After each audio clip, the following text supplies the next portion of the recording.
What is up, guys? Welcome back to my channel. In today's video, I want to talk to you about NFTs. Before anyone comes after me, if you like crypto and you're in the crypto sphere and you've never heard anyone say a bad word about it and this is all completely new to you, don't come after me and tell me that I don't understand, that I didn't do enough research, that there's data I'm missing, because I did dozens of hours of research. Dozens. My last week and a half has been consumed. My 2 weekends are gone. I spent 2 full weekends in bed just researching NFTs and crypto for this video. So in this video, I'm gonna tell you what are NFTs, I'm gonna tell you how to make them, I'm gonna go into some of my particular problems with the NFT marketplace and things like that. So at first, in making this video, I was coming to it from a relatively neutral perspective. I knew about the environmental cost of cryptocurrency. I didn't understand it 100%, but I knew that Bitcoin mining farms were taking up massive amounts of computing power and thus producing large amounts of carbon emissions, and I didn't like it based on that. And I weighed everything that anybody ever told me about cryptocurrency and its promise against that environmental impact, and I decided that it wasn't worth it. And after doing all the research for this video, I realized how truly naive I was.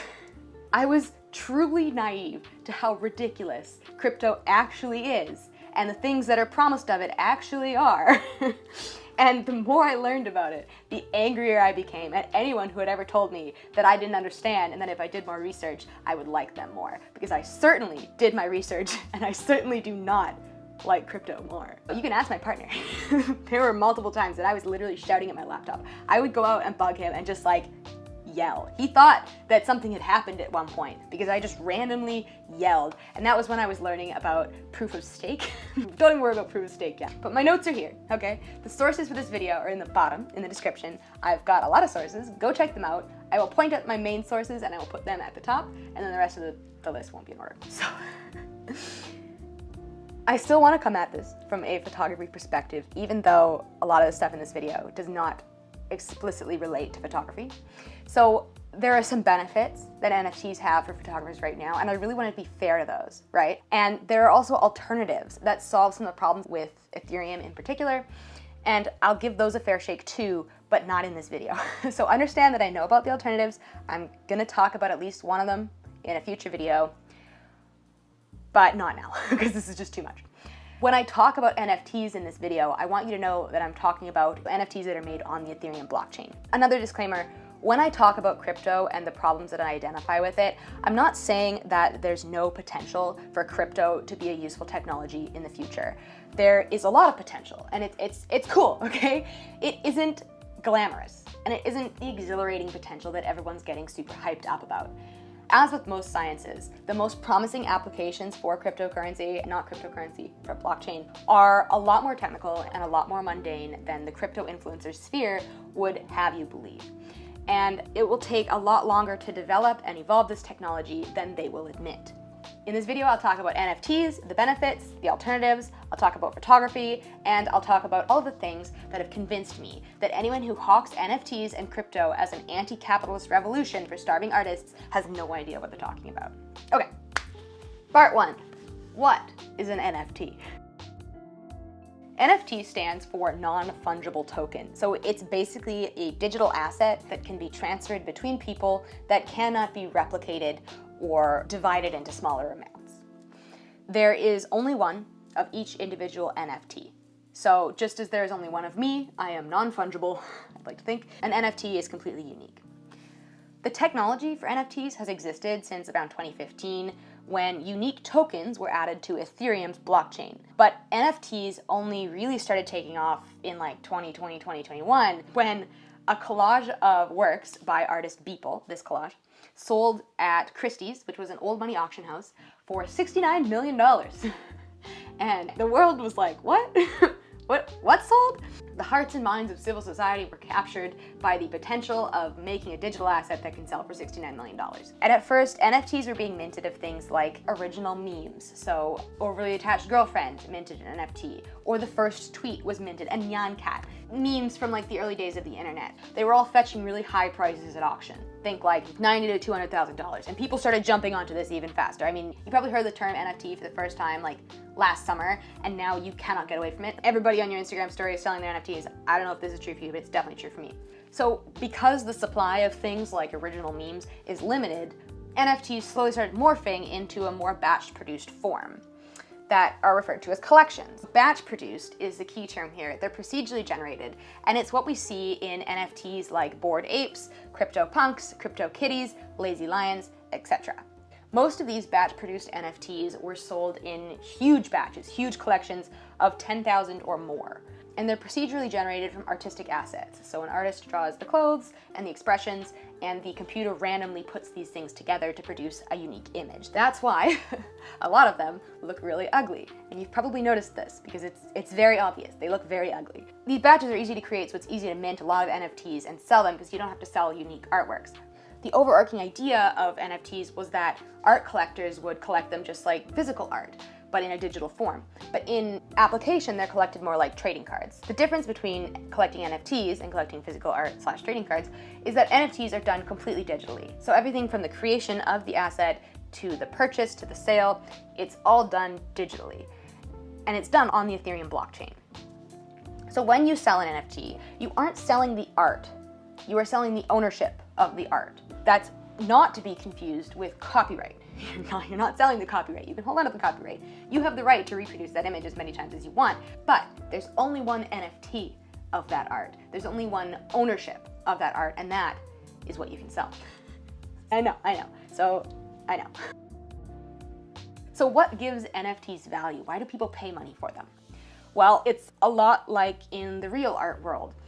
The value is agreed upon by other collectors, and it isn't necessarily grounded in any particular intrinsic value. It is valuable because people will pay money for it, and that's it. And you have a better chance of making bank off your art, of getting people to pay money for it, if you are already established as an artist who people know about, who people have agreed is valuable.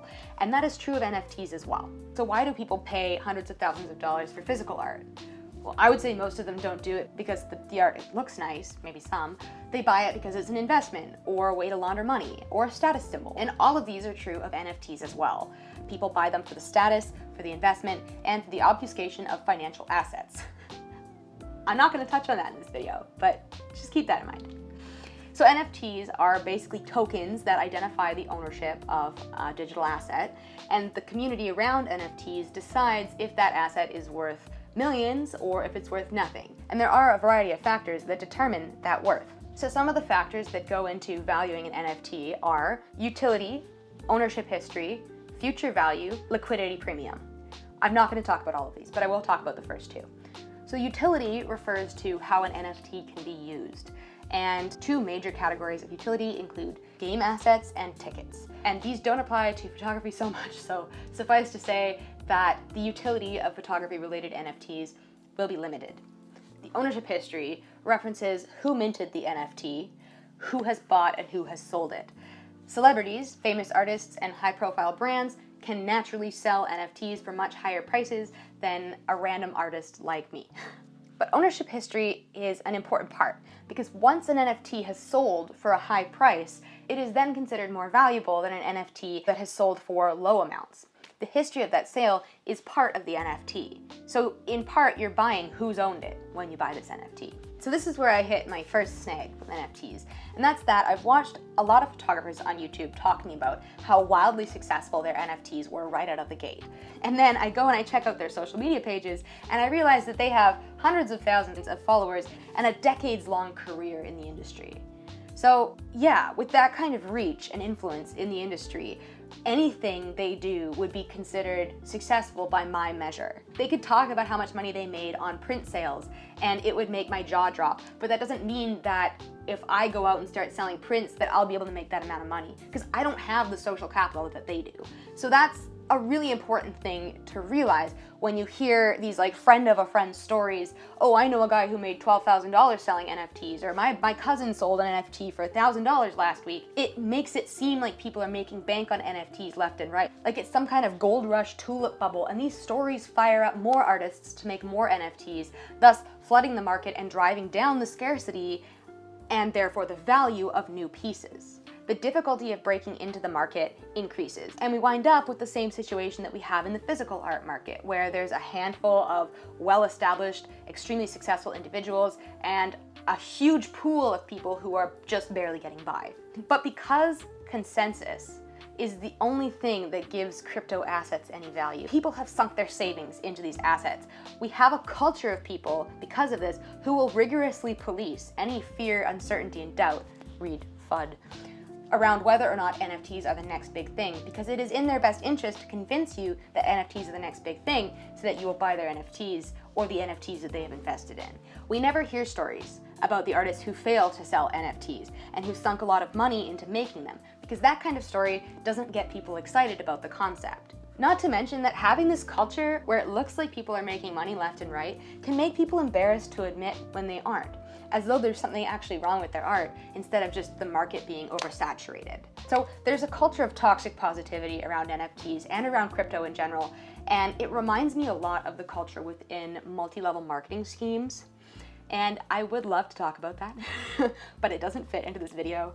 There's a lot to say about that. But as much as I talk about the negative culture within NFT investor spaces, there is something to say for alternative NFT communities where artists are supported and art is centered first and foremost. Positive community. So when an investor buys an NFT, they're betting that the artist who they bought that NFT from is going to become more famous and more successful, and the value of the NFT will therefore increase. So investors have an incentive to seek out undervalued and overlooked artists with promising work. And once they've bought their NFT, they also have an incentive to promote these artists and help increase their notoriety, because the more famous the artist gets, the more the resale value of their NFT appreciates. This is different from in traditional art spaces, because you wouldn't buy a photographic print from a farmer's market with the expectation that you'd be able to resell it one day for a higher price than you bought it for. You also wouldn't put effort into hyping up and popularizing the photographer who you bought that print from, because that's not really going to get you anywhere. Maybe you will, maybe you'll say something nice about them, but you're not going to put a ton of effort. You're not going to make it like your mission. So by selling your photograph as an NFT rather than as a print, you gain a patron who is quite literally invested in your success. This can be an incredible boon to new artists who have a tough time breaking into traditional art spaces. One photographer who I talked to, Erica Lamoth, spoke about how Twitter is blowing up huge with art because of NFTs, and how she has received positive feedback, support, and friendships from the NFT community. So shout out to Erica, who sat down and chatted with me for a bit about the positive community that she found after getting into NFTs. And she talked about how the community uses Twitter Spaces to hold these large forum gatherings similar to group phone calls or podcasts that highlight artists, discuss news, new tech, genres, general discussion, basically communal spaces for artists to come together and discuss art, and we love that. She mentioned that the majority of people buying her art are fellow photographers and artists who really like her work and want to see her have more success. People who have sold NFTs and put a little bit of that money back into the community, and that is what an artist community should look like. I totally see how NFTs can help artists, and how a lot of the mechanisms of the NFT community are creating an unprecedented space for artists to flourish. And we love that, and I don't want to crap on that. These thriving artist communities are a result of NFTs, and I really don't want to throw the baby out with the bathwater on that one. I also want to say that my negative feelings towards NFTs and crypto are not reflected in my feelings towards the artists who engage with them. And there's plenty of artists, like lots of artists, who I really respect, who engage with NFTs and sell NFTs, and I just want to say, I honestly don't blame anybody for reaping benefit where benefit is available, especially artists who are so devalued and underappreciated in the first place. So the majority of my gripes in this video are with Ethereum, and Erica did tell me about an alternative called Tezos that I am going to look into, and it also allows the creation of NFTs, and that was really interesting, but there's going to be a whole other video on that, so I'm not really going to get into it here. And that said, let's talk about how to make an NFT. So the term for making an NFT is minting. NFTs are usually sold online on different marketplaces. So OpenSea is an example of a marketplace that is accessible to everyone, and because of that, it's very saturated, so it's hard to get noticed on OpenSea. But there's alternative marketplaces like Rarible, Super Rare, Portion, Foundation, and Atomic Market that all have different specialties and means of gaining access as a seller. Super Rare, for example, specializes in one-of-one art, so it's better for photographers than a platform that is more amenable to those procedurally generated massive batches. Some marketplaces are exclusive, like Foundation, which requires an invite, and others require that you submit a portfolio to verify the quality of your work. Some marketplaces allow you to collect royalties on your NFTs. That's a portion of the revenue every time your NFT is sold. But some buyers might not want to buy NFTs with royalties attached, and 70% of NFTs are only sold once, so don't get too excited about royalties. Once you have decided which platform you want to use to sell your NFT, you need to acquire Ether, which is a cryptocurrency similar to Bitcoin, and it operates through the blockchain Ethereum. So Ether is the currency, Ethereum is the blockchain, not to be confused. So you can purchase Ether through a cryptocurrency exchange, which operates similarly to a regular currency exchange. You also need to set up a wallet that you can put your Ether into, and that connects with your chosen marketplace. Then you transfer your Ethereum into your wallet, and you are ready to mint. Creating an NFT is not free. It costs a lot of money if you're using Ethereum. So the platform that you choose to mint it on will take a portion of the sale price in commission fees. So with OpenSea, it's 2.5%, but with Super Rare, it's 15%. So there's a minting fee, there's a sale fee, settlement fee, a commission price. Maybe I'm missing something, but some of these fees go to the platform, so OpenSea will collect some of those fees, and some of the fees go into the block and get given to the blockchain's validators, which, don't worry about that. I do just have to stop right here though and point out that one of the big things that crypto enthusiasts love about cryptocurrency is that it eliminates middlemen. And I can't fathom what a 15% commission fee is, if not a middleman, but whatever. So the fee that you pay to mint your NFT is called paying gas. This is where we get into some of the environmental shadiness of NFTs. So suffice to say for right now that the minting fee is set by the current price for gas, which compensates for the energy spent for a computer to process and validate transactions on the blockchain. So you selling your NFT is a transaction, buying an NFT, settling, all of these things, any action that you take with your NFT is a transaction. It costs a lot of computing power to compute that transaction, so your fee is paying for that. And because these fees are literally pinned to like the global price for gas, some people will make programs that mint NFTs automatically when global gas prices are low, because it can get quite expensive to mint if you're minting a batch of NFTs. And there's ways to get around paying that, but I'm not gonna get into them. So once minted, you have to decide the sale price of your NFT. And there's all kinds of information out there on how to value your NFT, but it's very similar to the information on how to value your art in general, so I'm not going to get into it. But needless to say, you need to price your NFT high enough to recoup the costs spent minting and listing it. This also means that if your art, for whatever reason, is not perceived to be as valuable as the cumulative minting and listing fees, then you lose money by making this NFT. And that is something that people are not clear about. You can lose a lot of money on this.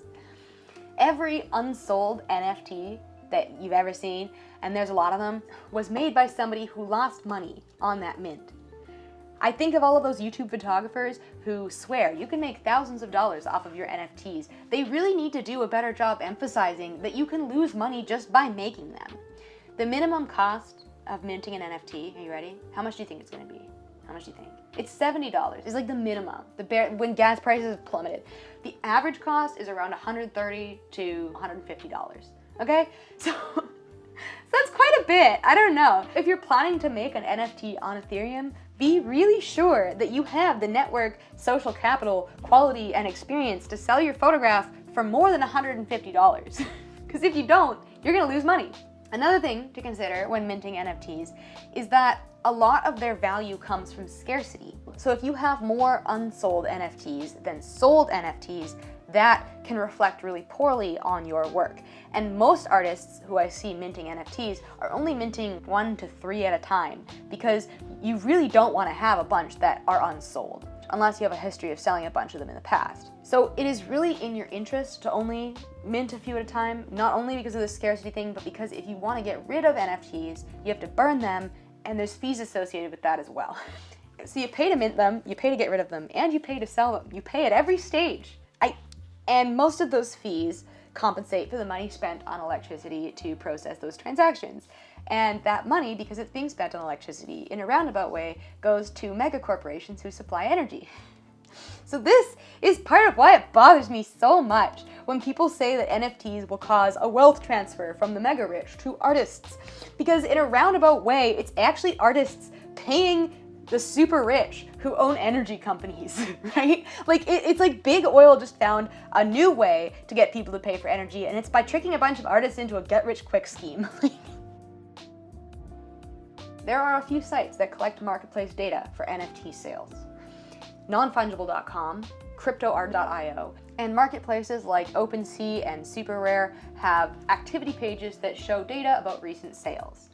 So until recently, nonfungible.com showed an average sale price that was well into the thousands, and that's the average sale price. Numbers like these can lead people to believe that there's a good chance of selling their art for high prices. I mean, if the average sale is thousands of dollars, then surely they stand a good chance of selling their NFTs for thousands of dollars. But let's look at that, right? So 70% of NFTs are only sold once, and 50% of those sell for under $200. When an NFT sells for the first time, it's called a primary sale. So only 2.5% of primary sales are for over $700. 2.5%. 34% of primary sales are for under $100. 34%, which means you actually lose money after paying all of the fees associated to sell your art. You are losing money by selling your art, and that is a 34% chance. So 20% of primary sales are for between $100 and $200, which on average would leave the seller with less than $90 after paying all of the fees associated. So the dream of immense profit that artists are being sold by these crypto influencers is really super exaggerated. So you may say, yeah, but there's a lot of crap NFTs on OpenSea because it's uncurated. The market's saturated, so of course there isn't much money to be made there. An NFT skeptic like myself would say yes, but NFTs are billed as being this great democratizing, decentralizing force. And if there's only money to be made in highly curated spaces or by artists who are already highly successful, then how is that any different from the regular art world?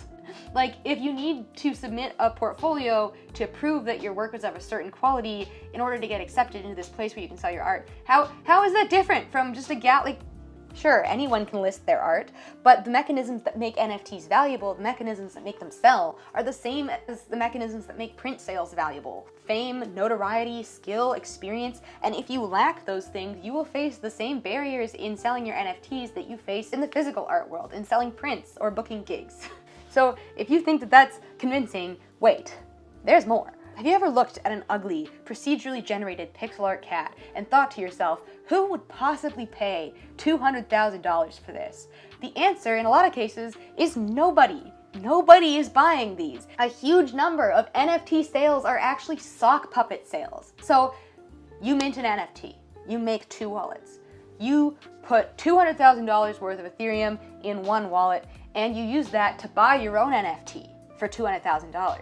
So you haven't lost any money, and the NFT hasn't actually sold, but there's a transaction history on that NFT that says that it has sold for $200,000. So now that NFT is more valuable, right? It looks more valuable. Why would this not be extremely common in this marketplace? In a marketplace where this is possible, where you can artificially inflate the value of your digital assets. And I understand that this is an oversimplification and there's more involved than simply creating 2 wallets. But if you have that kind of liquid asset, $200,000 just lying around, and you're big into crypto, you would obviously do stuff like this to inflate your assets, right? And so when you look at the average sale being in the thousands of dollars, understand that that average is being inflated by people who are doing these kinds of sock puppet transactions with the goal of basically lying to other investors about how much that art is worth.